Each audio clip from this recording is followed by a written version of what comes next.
Welcome, friends, to Old Time Radio Classics. The creaking door swings wide as we present Dead Reckoning from Inner Sanctum Mysteries, broadcast January 18th, 1942.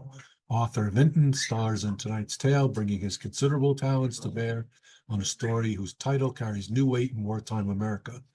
Dead Reckoning, the navigation technique of calculating position from a known starting point, had become grimly relevant as ships crossed dangerous seas and planes flew missions over enemy territory.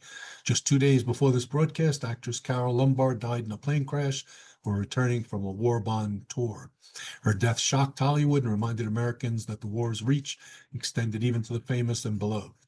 She had been raising money to support the troops. Now she was gone. The home front was transforming rapidly. Sugar rationing would begin in a few months. Coffee would follow.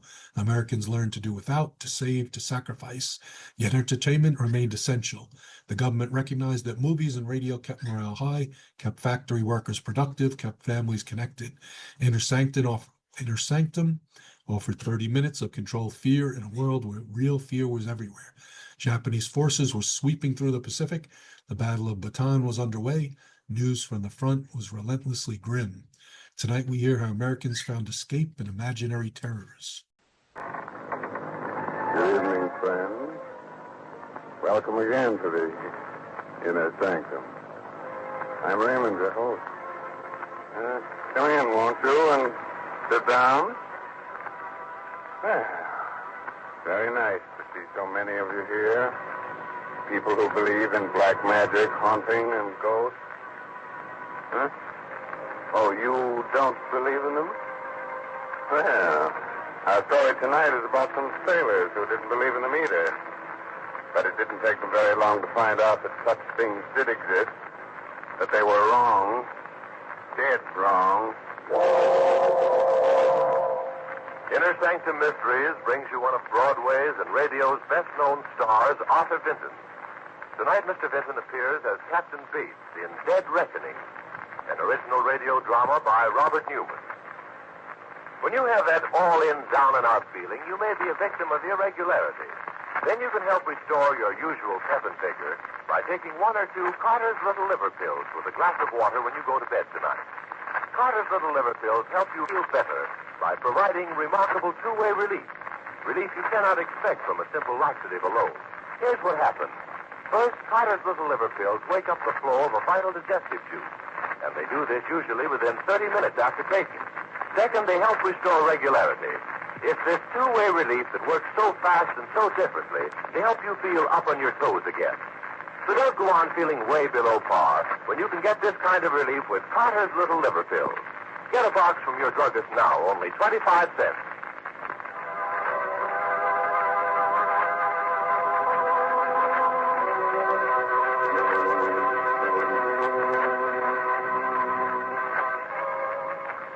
And now I think we're ready.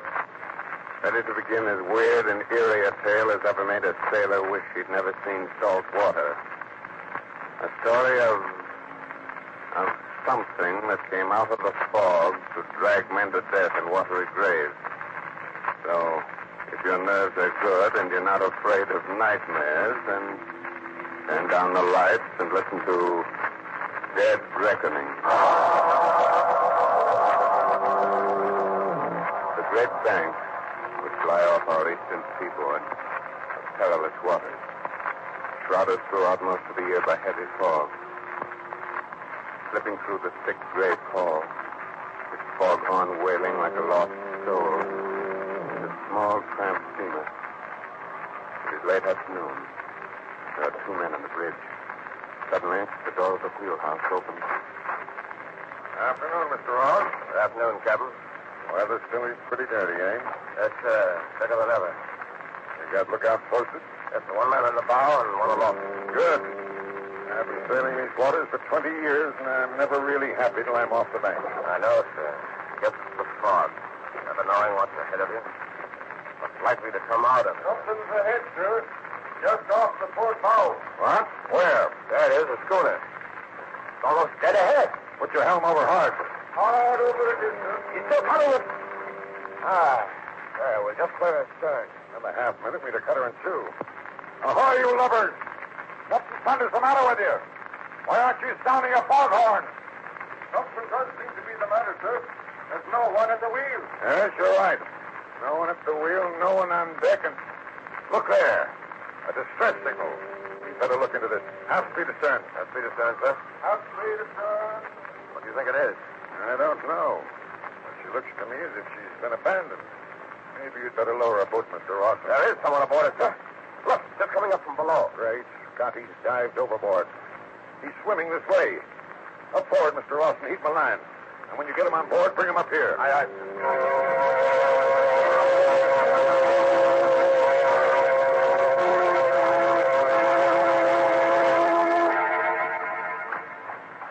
There he is, Captain. Kind of rocky. Banged up a bit before we can haul him on board. Take it easy there. I'm all right. Listen, Captain. Get away from here fast. Get away? What about the schooner you jumped off? The rest of the crew? Dead. Every last man. Dead? I'm the only one left alive. Dead of what? That thing got them. One after another. That gray thing from the sea. If I hadn't locked myself in the galley, it would What are have... you talking about? Oh, I'm sure you'd better lower a boat. Take a look, see, Mr. Ross. Aye, aye, sir. No.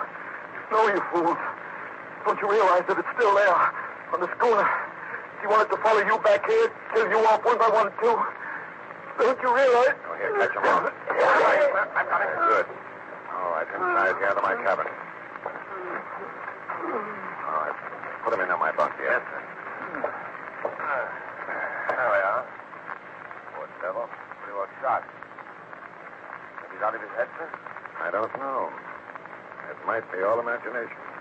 On the other hand, we should investigate. I'll take a boat over and see what I can see.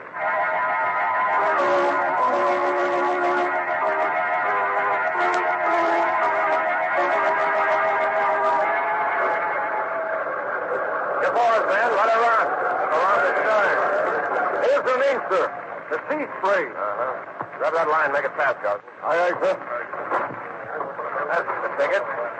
Now hold it steady, man, while Garson and I climb on board. You want me to come with you, sir? Two of us will be able to search her that much more quickly. What are you afraid of? I don't know, sir. I mean, nothing, sir. Come on.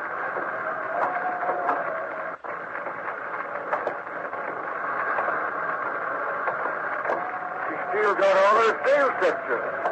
And everything's battened down, just as if there was nothing wrong.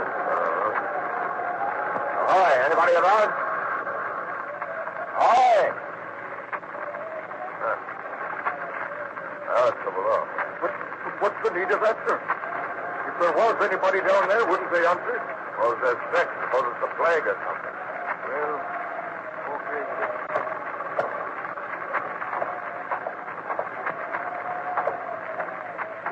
Everything's shipshape down here, too.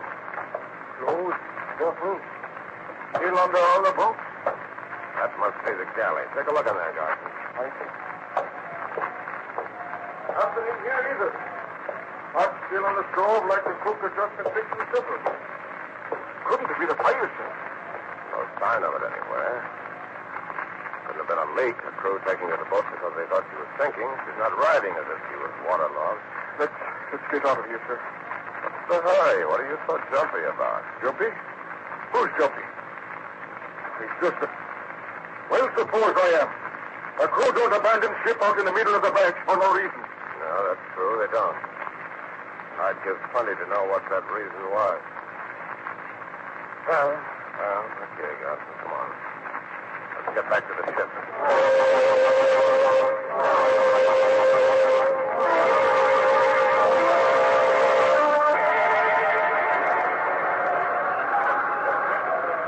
Make sure the boat's in place and everything's stowed properly before we get underway, man. Right through here. Oh, there you are, Mr. Ross. Well, what'd you find out? Nothing, sir. Nothing? Now, what do you mean? Just that, sir. We didn't find out a blessed thing. We looked over from stem to stern. Everything was shipshape. There didn't seem to be a single reason why they should have abandoned her. But there wasn't a soul on board. Strange. Mighty strange. Well, let's go inside and see if our friends come through yet. Yes, sir. Very trying to sit up. Oh, here, now let me help you. Yeah. Are you sure you're all right now? Yes, sir.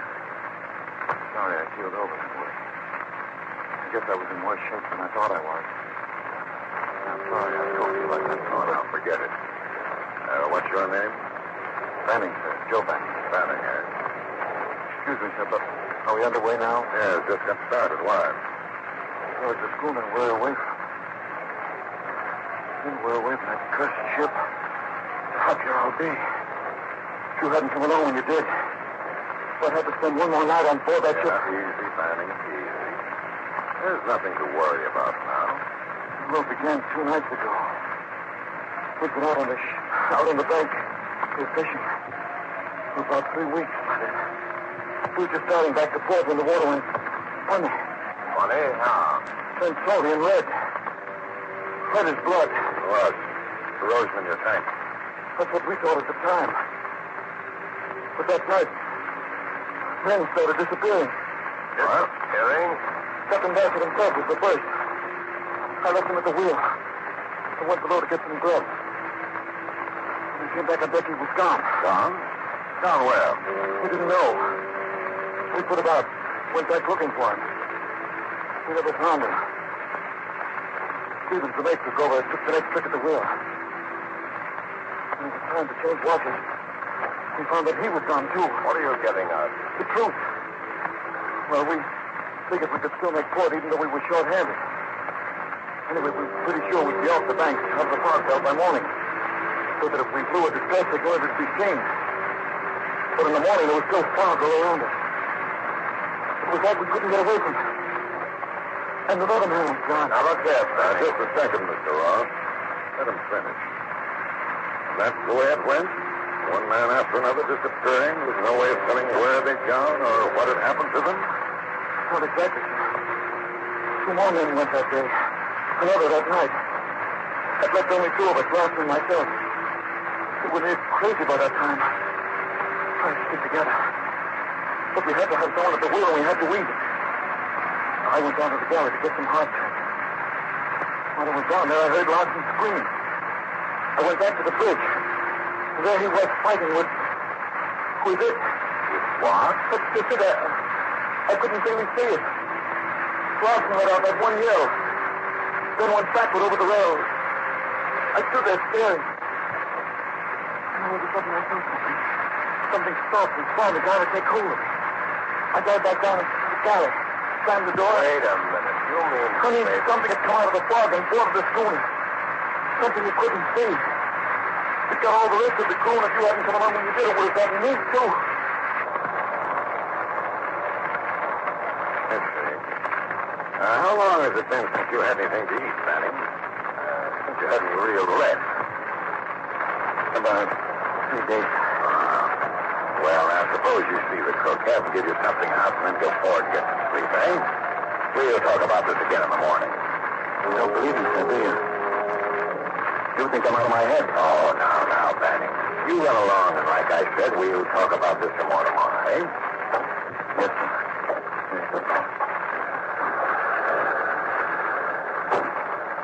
You don't believe him, do you, sir? You mean you do? Well, I don't know. But I won't be sorry when we get off the banks out of this fog tomorrow.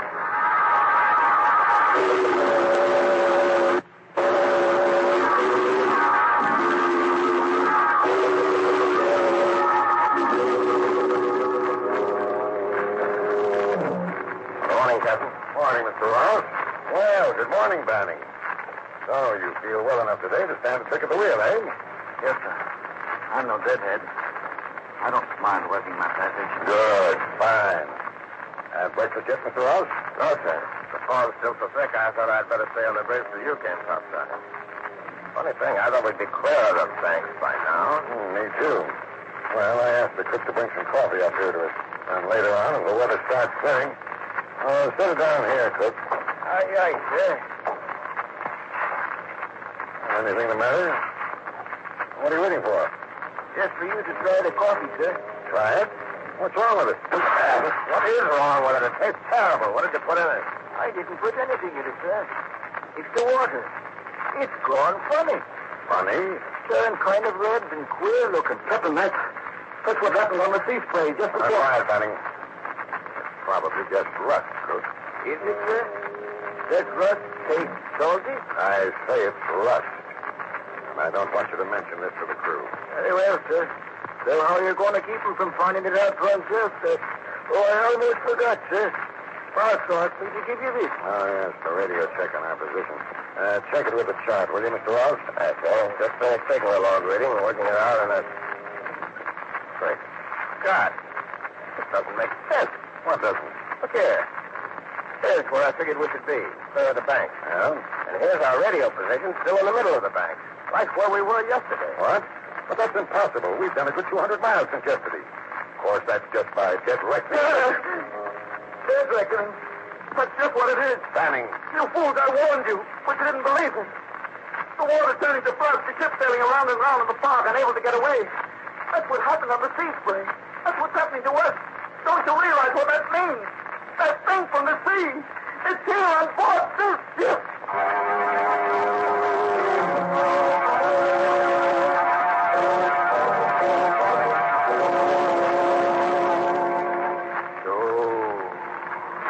So, the thing from the sea, the thing that can't be seen, that came out of the fog and dragged an entire crew to its doom, has taken possession of another ship. Will the same thing that happened to the sea spray happen again? In just a moment, we'll find out. Meanwhile, Don't sit back and envy the life of the party all that pep and ginger. You may suffer a headachy, sluggish feeling due to irregularity, but thousands of others do too. And many of them shake it off by taking Carter's Little Liver Pills. Try them tonight according to the directions on the package. Then tomorrow morning, see if you don't feel you can lick your weight in Wildcat. Here's the sound medical reason why Carter's Little Liver Pills are so effective. They can give you two-way relief for sluggishness, something you cannot expect from a simple laxative. First, Carter's Little Liver Pills wake up the flow of a vital digestive juice. And they start to do this usually within 30 minutes after taking. Second, they help restore regularity. It's this two-way relief that helps you feel better.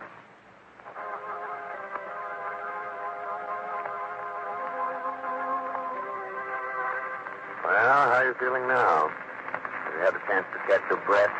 Wipe the cold perspiration off your brows? Oh? Oh, what you've heard so far hasn't bothered you, huh? Wait. Just a moment later now, and the three men are still on the bridge. Standing at the wheel, Ross and Captain Bates staring at him incredulously. All right, Teddy, you're mad banding out of your head. So you still don't believe me, eh? Did the water turn into blood or not? Of course it didn't. That's nonsense. It's just rust, corrosion in the tank.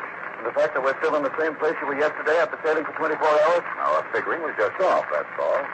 Dead reckoning's never completely accurate. All right, Captain. That's the way you want it timed. But I wonder what you're going to say when the men start disappearing. Come on, Fanning. Who else is on watch, Mr. Ross?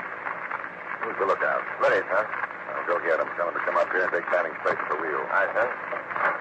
Hey, hi there. Hey. Now, as for you, Fanning, you'd better get back to your bunk and lie down. Yes, you're sick. Mr. Ross has never let you stand a watch. Oh, I'm sick, am I? It's all my imagination. Okay, Captain. Let's say you're right about the water. Our position. What about the sea spray? What happened to my shipmates, the rest of the crew? I don't know, and I can't worry about that right now. That's something for the Coast Guard to look into. But I'm not going to have you scaring the wits out of my crew. So if you say one more word about this to anyone... All right, Captain. I won't. I've got a hunch I won't have to. What do you mean? Nothing except that... He's not there. He's gone. Gone? Gone where? I don't know. He reported here at 8 bells, went up to the powder relief brig. That's the last anyone saw of him. He's on the galley, the postal? No, sir. He must have dropped off to sleep or something. Fallen overboard. Fallen overboard. That's what we thought on the sea spray when Captain Bassett disappeared. But he didn't fall. He was dragged overboard by that thing. Will you shut up, Fanning? I won't shut up. What can I say to make you believe me? I tell you it's here on board this ship. And it's going to get the rest of us, one by one, unless... There's only one thing to do. Take to the boat. Get back to the ship and abandon it. What? Now I know you're mad. Get aboard and stay there. All right, Captain. I'll go. But remember, I warned you. Anything that happens from now on is on your conscience.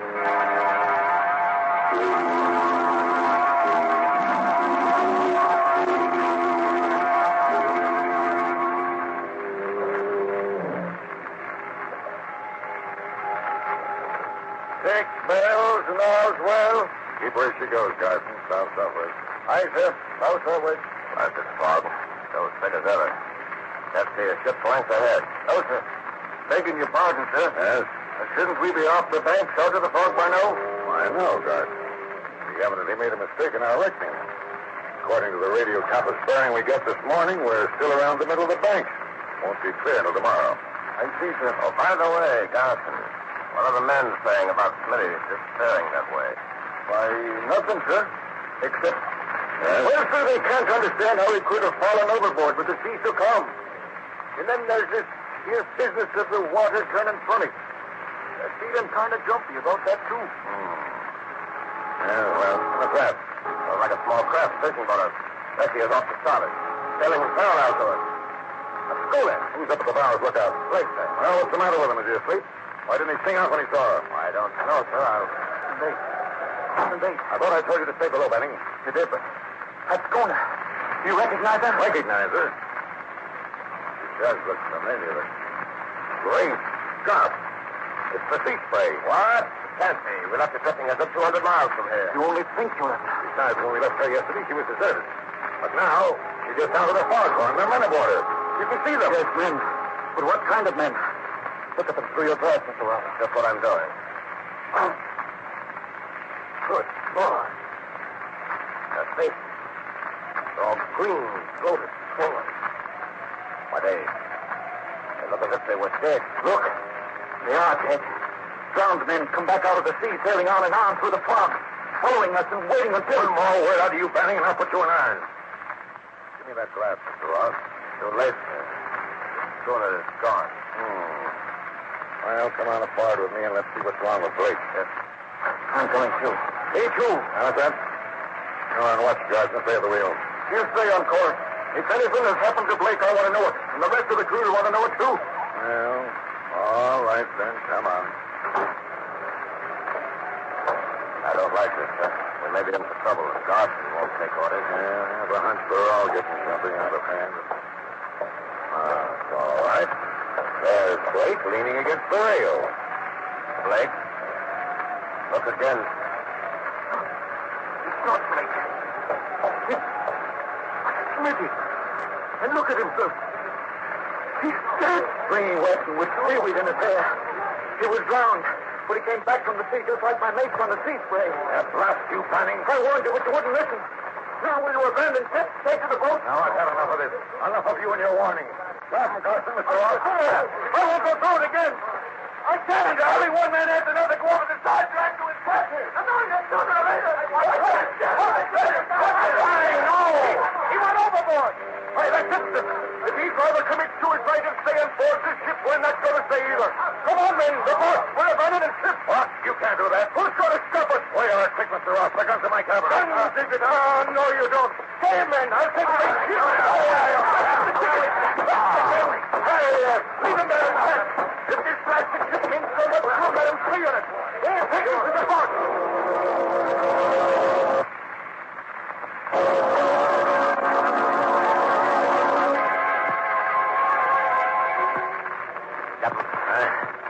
Captain Bates. Oh, yeah. Why, what happened? Don't you remember? The men, after Banning jumped overboard, they went crazy. Oh, yeah, sure. I remember that. They swarmed all over us. How did they really go? Abandon ship? They're the last man.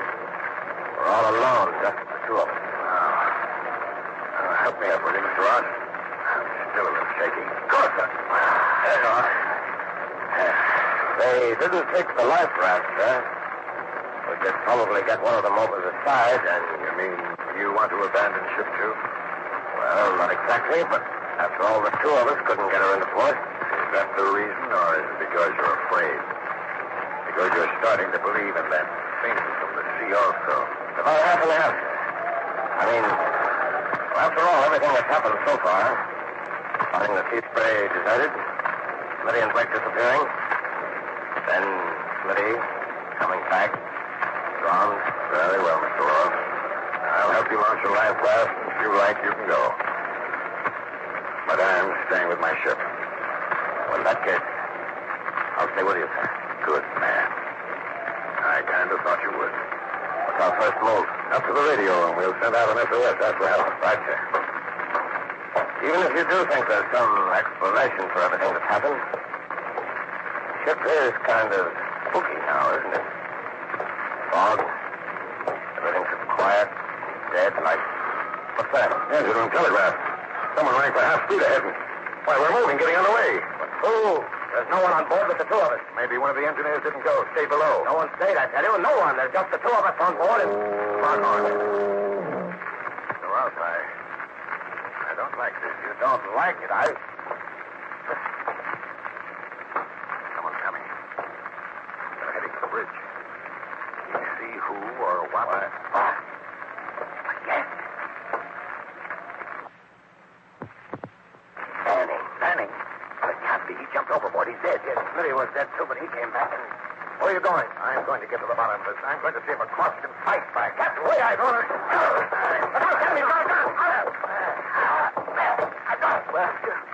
Oh, you're not dead, Banning. And it was you that was behind all this. I don't know what you mean. Now, you listen to me, Banning. 2 of my men have been killed. The rest of them are out there in that fog someplace. Either you talk, tell me what you were up to, how you did it, or I'll let you have it right between the eyes. You wouldn't dare. Oh, I wouldn't, eh?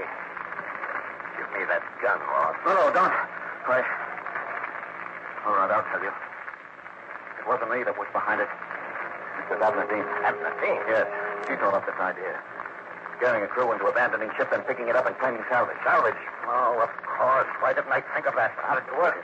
There wasn't anybody on the sea spray when I boarded her. Of course not. As soon as we spotted you, Dean and the rest of the crew got into the dory, pulled away into the fog until after you searched the schooner. Meanwhile, I had 2 jobs to do. Back into the binnacle to throw your compass off till you sail in a circle. And drop a chemical into the water tanks that would turn the water red. And what about Smitty and Blake? I killed them. I dropped Smitty's body over the side with a rope tied to it so I could haul it up again. This Blake with the chain lock. Are you cold-blooded murdering? Fog on it. It's the sea spray. They're cruising around waiting for me to pick them up. So there they are. Get ahead. To the wheelhouse, Ross. Hurry, we're heading straight for them. If we don't get her up, we'll hit her.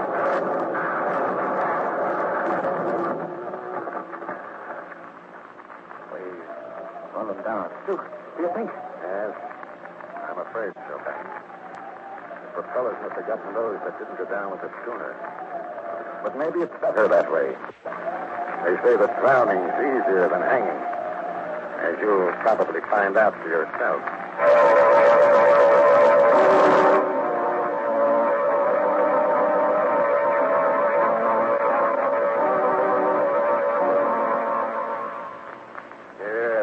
Yeah, what's that? You knew there was no such thing all the time? Of course you did. But just the same, if I were you, I wouldn't try to stand up just yet. With your knees knocking together like that, you might find it a bit difficult, huh? But I do hope you enjoyed tonight's story. Glad you'll be with us again next week at this same time. And if, in the meantime, you should happen to take an ocean trip, I guess while you're out, you should run into heavy weather, and while you're standing alone on the deck at night, something should reach out of the darkness and grab hold of you. But don't worry. It won't be the thing from the sea.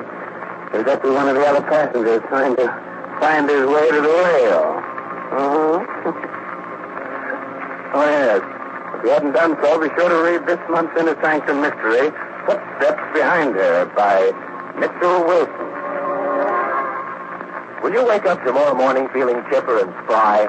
Or will you crawl out of bed with that sluggish, headachy, what's-the-use feeling due to irregularity? Well, try this. Just before you go to bed tonight, take 1 or 2 Carter's Little Liver Pills with a glass of water. Then see if tomorrow morning isn't rosy and bright. See if your usual pep and cheerfulness aren't back. There's a sound medical reason why Carter's bring you these remarkable results. Carter's Little Liver Pills provide two-way relief. Relief you cannot expect from a simple laxative alone. First, they wake up the flow of a vital digestive juice. And they start to do this usually within 30 minutes after taking. Second, they help restore regularity. It's this two-way relief that helps you feel better so fast and so differently. Good night. Pleasant dreams, huh? This is the Blue Network.